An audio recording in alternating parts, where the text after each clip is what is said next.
Jacques Goldstein, réalisateur voyageur, nous propose aujourd'hui un carnet de voyage sur la Nouvelle-Orléans. Il est allé aux sources du jazz et s'est baigné chez Tennessee Williams. Il est parti à la recherche du Mississippi, a mangé beaucoup d'huîtres, fumé le cigare à l'église et surtout, il a dansé jour et nuit sur des rythmes endiablés.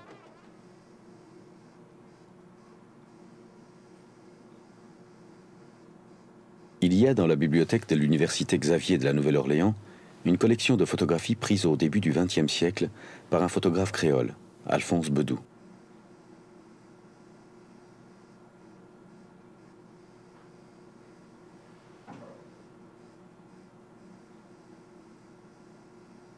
Ces photos racontent une belle histoire, celle d'une ville où les familles étaient de toutes les couleurs, où le jazz naissait et les religions fusionnaient. Cette histoire, aperçue lors d'un bref séjour, m'a donné l'envie de retourner à la Nouvelle-Orléans.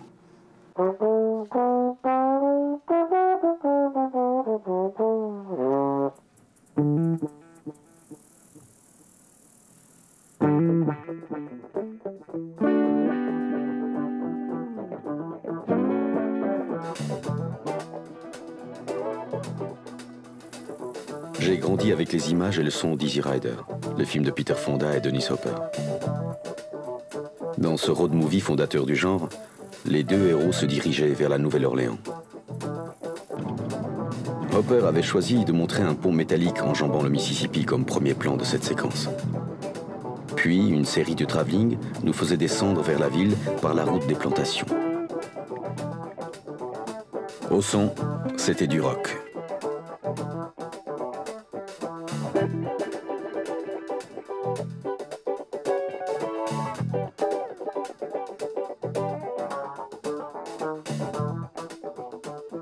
Une tension soudaine s'installait à la vue de ces plans.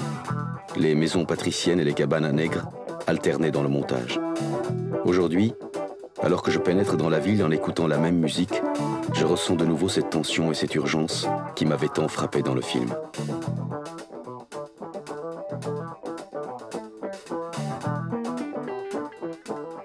Pour arriver chez moi, il faut traverser Mid-City.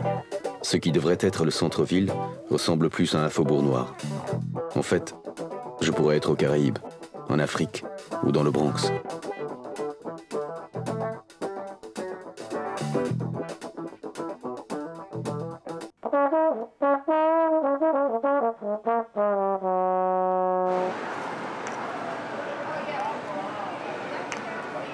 Il y a plusieurs façons d'aborder le quartier français.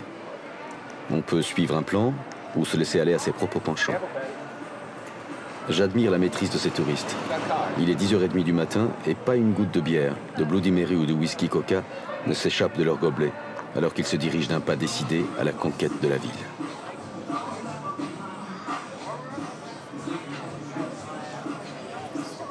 Je n'aurai certainement pas cette aisance. Je décide donc de m'abstenir.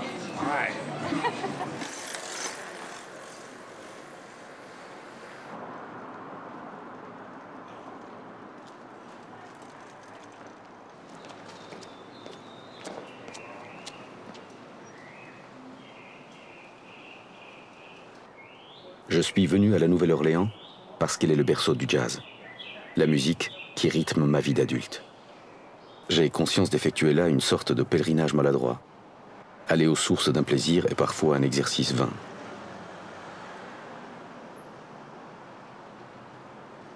J'ai provoqué une rencontre avec Donald Marquis et un de ses amis journalistes, Thad Jones, car Donald a écrit une biographie du mythique Buddy Bolden, qui serait le premier jazzman.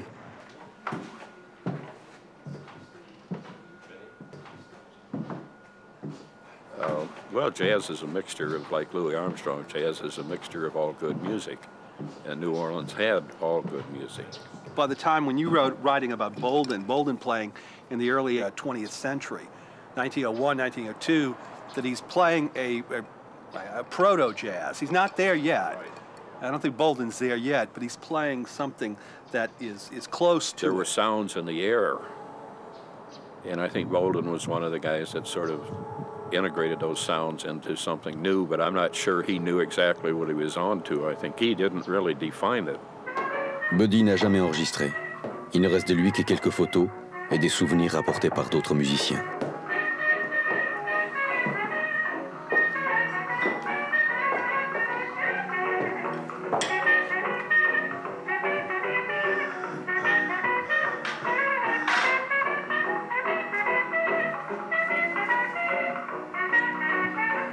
Tad a mis un disque de King Oliver, un disciple de Bolden. Donald a proposé d'aller voir la maison où Bolden vivait. Je l'ai suivi.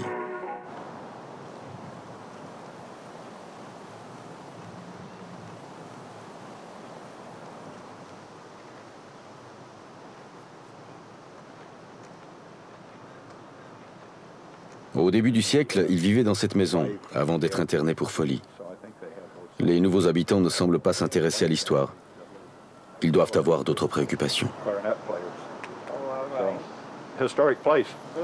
Yes, a lot See, I of see people you come here just- and take pictures of it. I noticed they just painted it. Yeah, we just painted it. And every once in a while, but once a year, a bunch of Japanese come over. They're fascinated with jazz history here. Yeah, they wanted to move it. Well, that's a They didn't want to stupid sell it. idea, I think. that's It why belongs it's here. up here. This is where the man lived.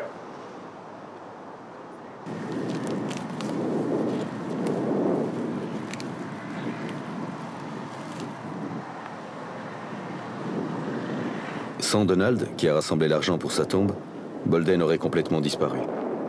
Ici, la mémoire vous joue des tours. Elle est sans cesse revendiquée et peu entretenue. Peut-être parce que la culture populaire est encore vivante et que la légende se transmet dans la rue. Like somebody takes fairly good care of. Penny. I don't know what that dowel's been there for a long time. I don't know who put that there. 2000.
J'ai choisi de loger chez un ami, Mike Smith.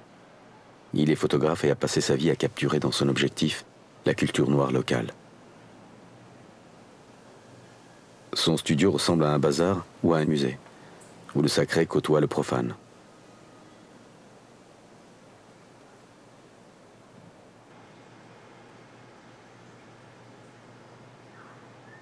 J'ai l'impression de pouvoir lire sur ces murs l'histoire musicale de la ville.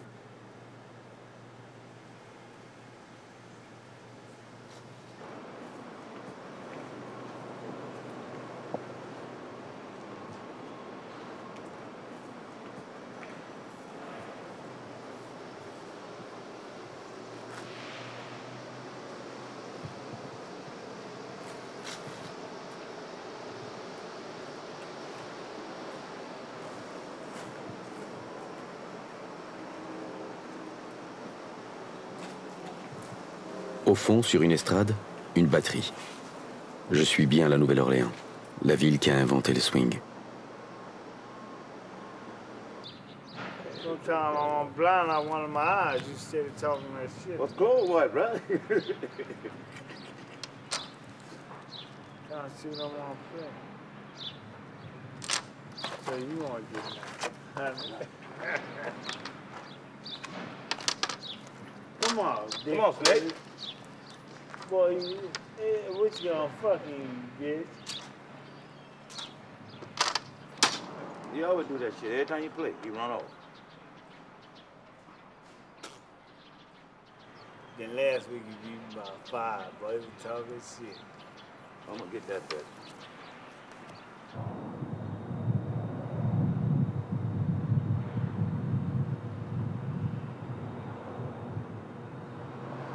La maison est à côté du Mississippi.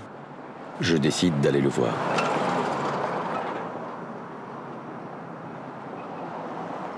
En chemin, je fais de vrais clichés américains, mais je ne trouve pas la rivière, bien que de vieilles coques abandonnées m'indiquent sa proximité. Où est donc passé le Mississippi? Ici, on prend manifestement le temps de vivre. Les gens sont à la fois chaleureux et indifférents. Se parler semble facile. C'est Bobby qui m'aborde, elle se propose de me montrer le fleuve et me présente ses amis. Ce sont des musiciens. See, these are musicians right here. He's actually a saxophone player. Where y'all headed? He said that we don't see the Mississippi, and I said, you don't have to see it. You can feel it, smell it, and touch it. We're a sensual city. You don't have to see everything to understand things in life, do you?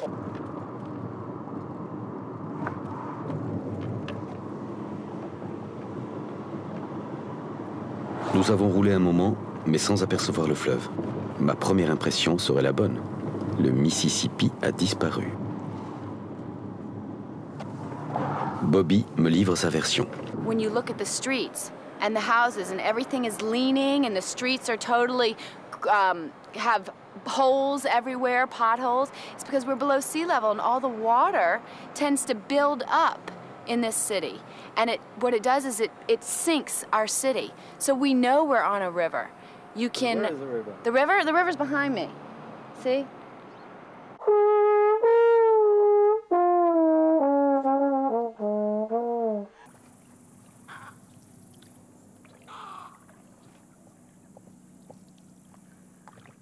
Lorsque les premiers colons sont arrivés, ils ont trouvé l'endroit idéal pour ouvrir un comptoir, mais pas pour y vivre.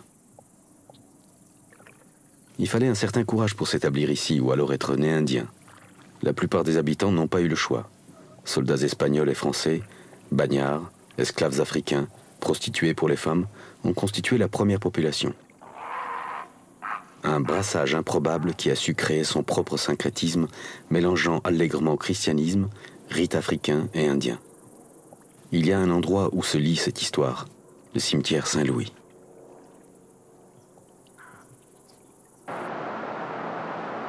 J'aime ce cimetière pour sa situation, presque sous un échangeur, comme si le béton voulait affirmer sa suprématie sur les esprits, comme s'il n'était pas sûr de sa victoire sur le marais. Ici sont enterrées les familles créoles, les prêtresses vaudou et les aventuriers. Les tombes n'y sont pas creusées, elles sont posées sur le sol, et c'est ce qui donne cette impression de ville des morts.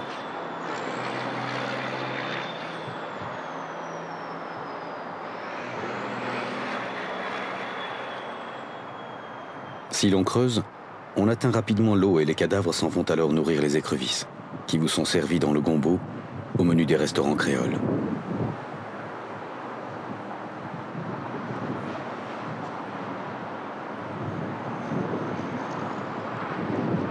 Il paraît qu'ici on aime la bouffe et le sexe. que l'on salue la mort en fanfare pour l'oublier aussitôt dans un club de jazz.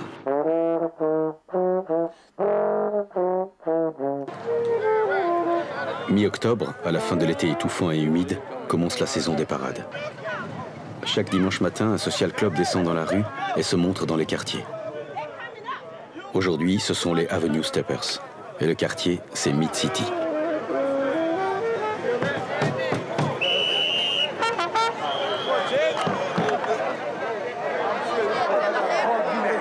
Un social club, c'est une association d'entraide, héritier des clubs et loges maçonniques, formés par les esclaves affranchis et les familles créoles pour défendre leurs droits. Derrière les présidents du social club se tient la fanfare, puis la seconde line, c'est-à-dire le quartier.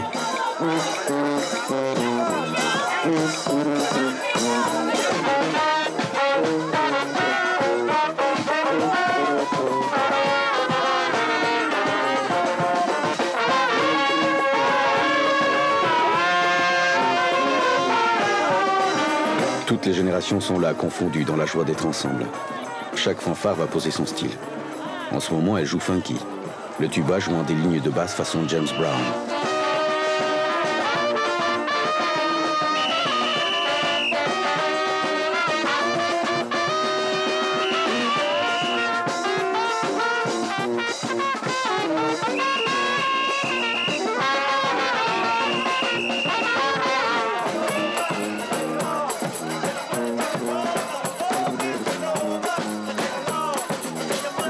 J'ai toujours trouvé extraordinaire cette capacité de la musique noire américaine à faire du neuf avec de l'ancien.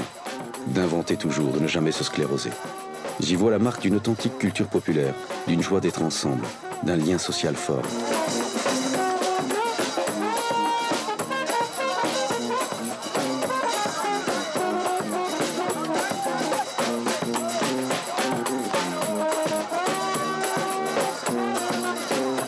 Il n'a pas été facile de me faire accepter dans cette parade. Je suis blanc et la méfiance est grande. De nombreuses caméras sont déjà passées par là, prenant et ne donnant rien en échange. Aujourd'hui, les social clubs sont exigeants. Il faut trouver les mots justes pour être accueilli.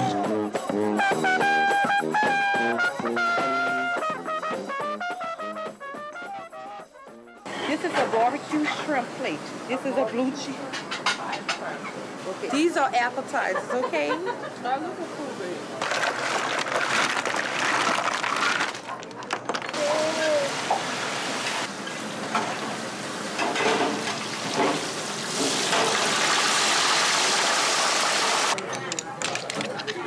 Je suis soulagé. Le Mississippi a disparu, mais ses huîtres sont toujours là.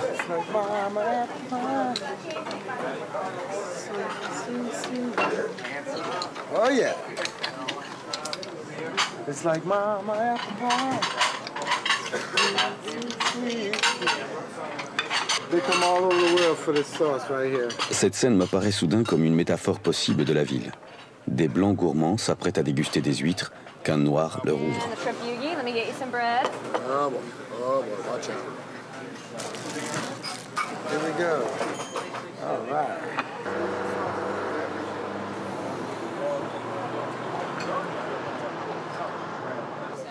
You want that? Okay. Nous sommes dans la ville protestante, comme on dit ici, pour désigner le quartier des affaires. Et pourtant, il règne une atmosphère presque française de communion dans la bonne bouffe. À New York, ces gens mangeraient des sandwichs. Shrimp with blue cheese, tomatoes. You're just waiting on the stuffed oyster. I'm sure they probably sold out and gone by now. I'm around here, so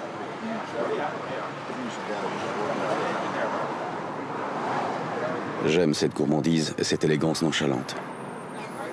Mais je ne suis pas dupe. Je sens bien qu'il se joue ici une comédie sociale aigre-douce. Chacun est à sa place et bien dans son rôle.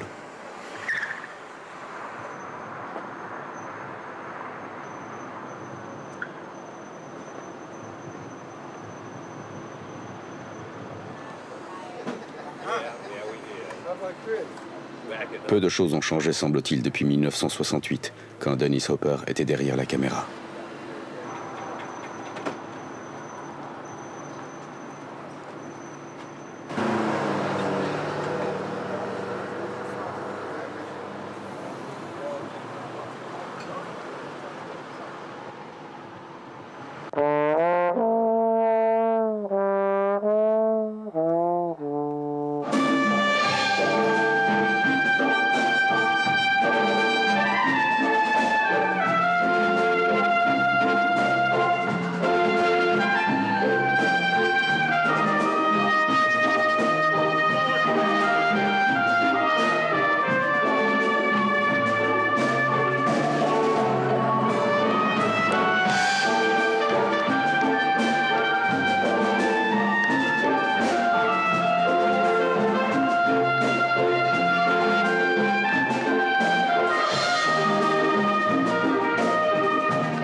Au lever du rideau, la scène est dans l'ombre. Un petit orchestre joue un air de jazz. La scène s'éclaire lentement, dévoilant l'appartement de Kowalski, composé de 2 pièces dans le quartier français de la Nouvelle-Orléans.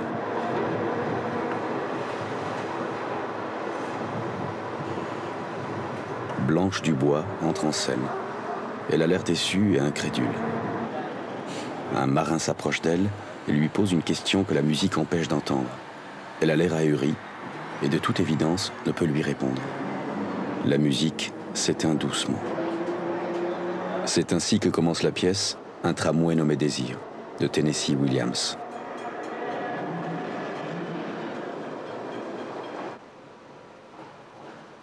Au 1014 de la rue du Maine, dans le quartier français, j'ai visité la maison que Tennessee Williams avait acquise au soir de sa vie.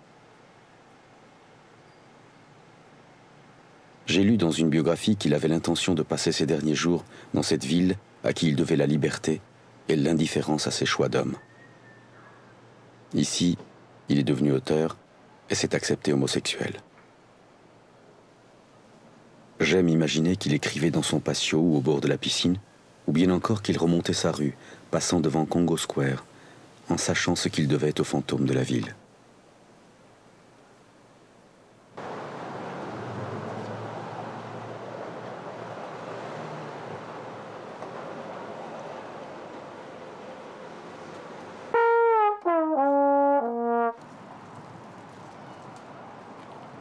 J'ai longtemps hésité à entrer dans Congo Square, le terrain sur lequel les esclaves se réunissaient le dimanche, jour de liberté octroyé par les planteurs français. Les lieux mythiques sont souvent décevants. Il ne s'y passe généralement pas grand-chose. C'est ici que le jazz serait né, dit la légende. Peut-être. Ce qui est sûr, c'est que les esclaves y jouaient du tambour et dansaient. J'imagine qu'ils s'asseyaient sur des bancs ou par terre pour frapper les peaux jusqu'à ce qu'éclate la joie d'être ensemble et libres. J'ai cherché ce qu'il restait de ces joies et de cette douleur. J'ai trouvé un parc et 2 statues. Celle de Béchette, sur laquelle il m'a semblé voir une expression de colère d'être de retour ici en Amérique. Lui, le créole, qui avait choisi l'exil en France, où il est enterré.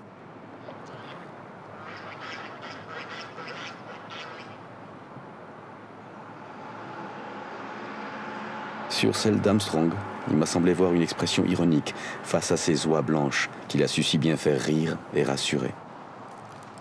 La ville lui a dédié ce parc, effaçant de la mémoire ses esclaves devenus gênants. Je me suis dit que la Nouvelle-Orléans était finalement une ville américaine avec ses icônes verticales et ses histoires simples.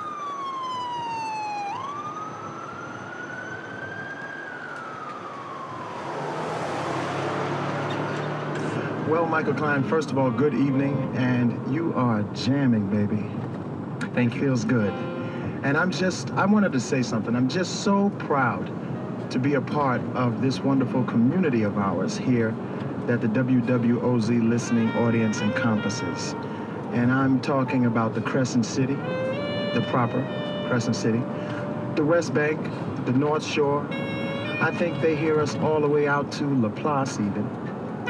And for those of you joining us via I-10 East, right past the Mississippi state line. So we cut a pretty wide swath when we speak of community here at WWOZ Radio. And I'm also speaking of the wonderful jazz community that we have here. You get a chance to hear fantastic music like this each and every day of the week. We program more jazz than I can't even imagine who else. At whatever level you can support this wonderful musical community at, it's appreciated. 568-1234 is that number to call.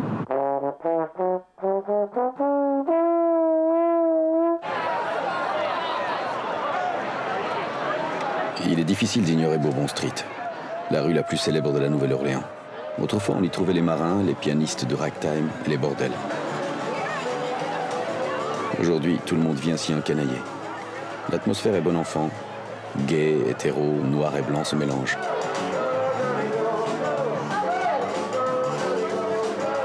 Des dizaines d'orchestres payés à la consommation fournissent l'ambiance. C'est la fête tous les soirs. Aujourd'hui, c'est Halloween. Il y a donc les déguisements en plus.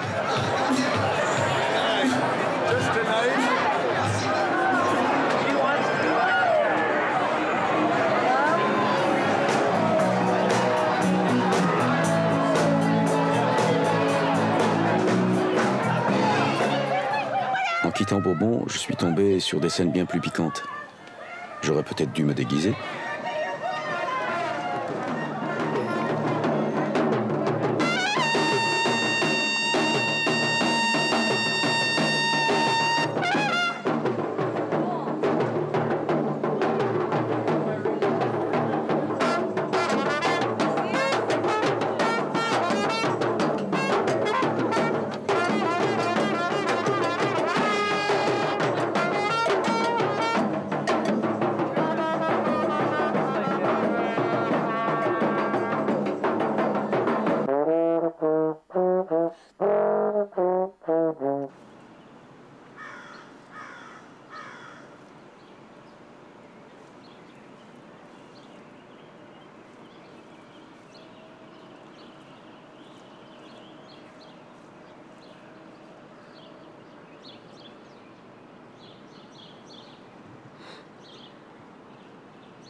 Il y a à la Nouvelle-Orléans de longues après-midi où le doute s'installe. À quoi bon prolonger un séjour dans une ville où la fête jouée tous les soirs devient lassante, où la musique omniprésente perd son sens dans l'absence de silence?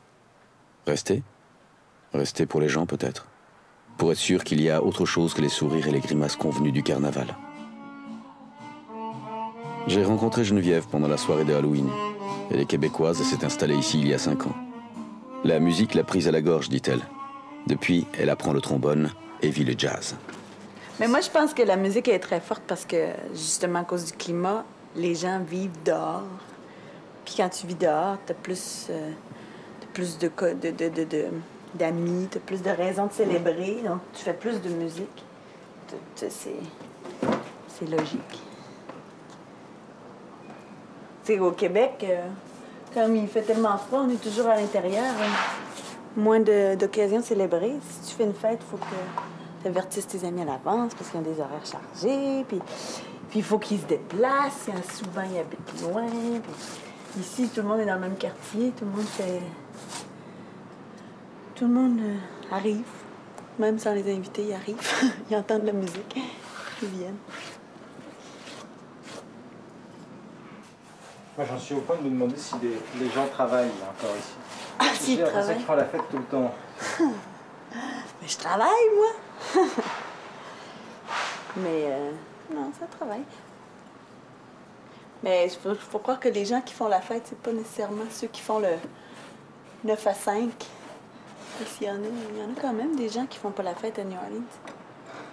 Mais on les voit moins. On les voit pas. On les voit à l'Halloween. C'est ceux qui avaient les costumes hier là, qui coûtaient tellement cher. Parce qu'ils ont travaillé tellement fort toute l'année pour se le payer. Il y a une question de valeur. Hein? Moi, j'aime mieux faire la fête puis ramasser un costume dans les poubelles que travailler fort pour me payer un beau costume. De toute façon, c'était moi la plus belle.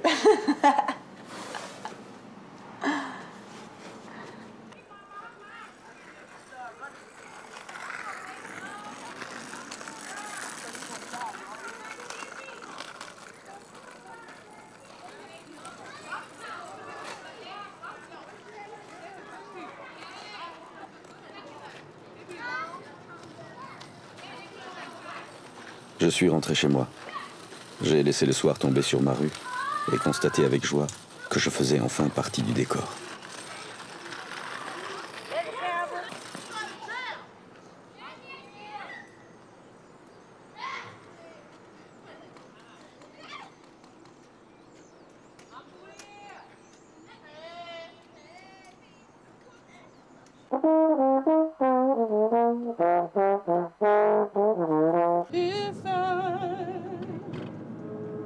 Lorsque les esclaves s'enfuyaient des plantations, ils trouvaient refuge auprès des tribus indiennes du Marais. Au-delà de la haine du blanc, ils avaient en commun une vision animiste du monde. La mémoire de cette main tendue dans la nuit est toujours présente dans la conscience noire de la ville. On la trouve intacte lors des rites célébrés dans les églises spirituelles. Ce sont des églises où s'opère un incroyable syncrétisme, héritier des métissages du passé. Je voulais assister à l'une de ces cérémonies. J'ai attendu longtemps que l'on m'appelle. Le Bishop Coleman vient de me donner rendez-vous dans un des quartiers les plus pauvres de la Nouvelle-Orléans. Le service est en l'honneur de Black Elk, un chef indien. Mother Amber told me about a car. A woman was on the bus and told me about a white Suburban. I said, I got to go get it. And I'm just asking the Lord to place me in the right place at the right time, because I know He's going to bless me with this Suburban. I'm just asking for the Black Hope to just keep me where He have me to be and keep me doing what He have me to do, because last week I didn't work a day. Who glory to God, glory to God, glory to God. I've never seen the righteous forsaken, nor seed begging bread. Lorsque je suis arrivé, le service était commencé. Je me suis glissé dans un coin contre un poteau. Au fond de la pièce, il y a une batterie et un orgue que l'on ne peut voir. Et derrière le poteau, quelques fidèles. Glory to God, something about some paperwork here. The Spirit says it's going to be all right. I see some money coming involved in this paperwork. Glory to God, the Lord says it's going to be all right. When the wind blows and the storm rise, you don't have to worry about falling down. Let's just say because the root is ankle. And it runs into the water and it always have water by the river. Let's just say amen. Thank God. It's the spirit world. The supernatural world. Let us just say amen. Amen. There is a supernatural world. Hello, somebody. Hallelujah. Hallelujah. We don't see it, but it's back. Hello. Yes. And we're going to wash. Can't nobody do me like Jesus.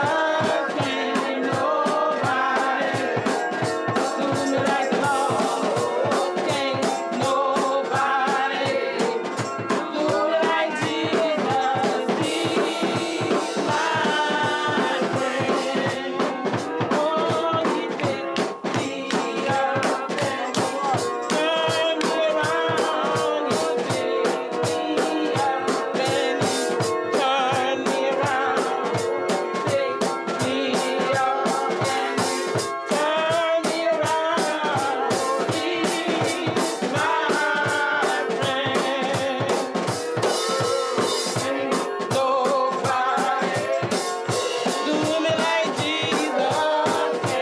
J'ai laissé Black Elk et l'esprit du marais veiller sur ces femmes, et je me suis éclipsé.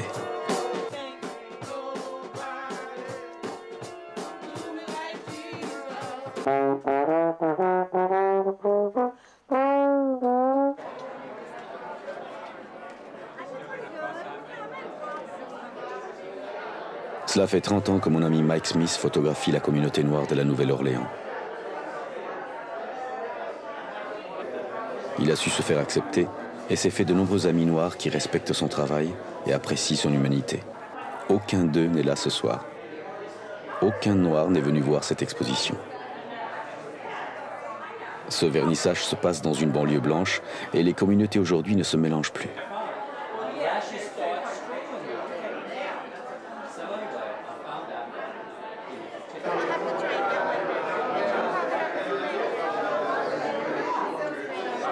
Les hommes comme Mike, qui franchissent les frontières, sont devenus rares en dehors des musiciens.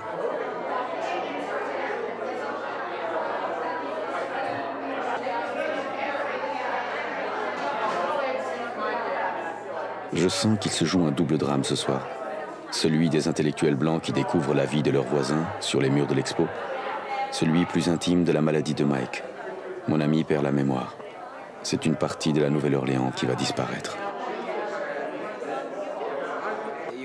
I've got proof, I have a photograph, is no longer tenable. Absolutely.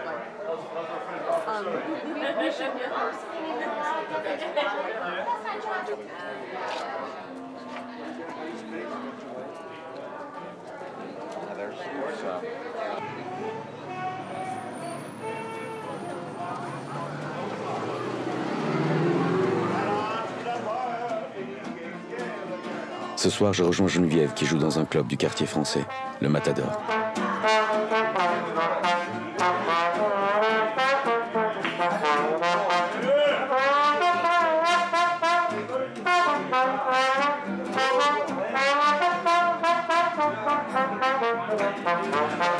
C'est un club typique de ce quartier, avec ses visages fatigués, sa déco ringarde et son mauvais alcool. Mais sur scène, on ne triche pas. Il faut jouer.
À cet instant, en regardant le visage de Geneviève, fascinée par ce trombone, j'ai senti ce qui nous rapprochait, ce qui nous avait fait venir tous les deux dans cette ville.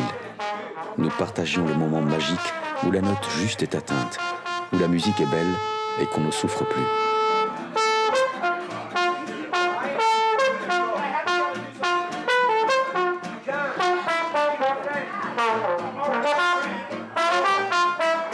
Le cœur de la ville s'était ouvert et il ressemblait à l'embouchure de ce trombone.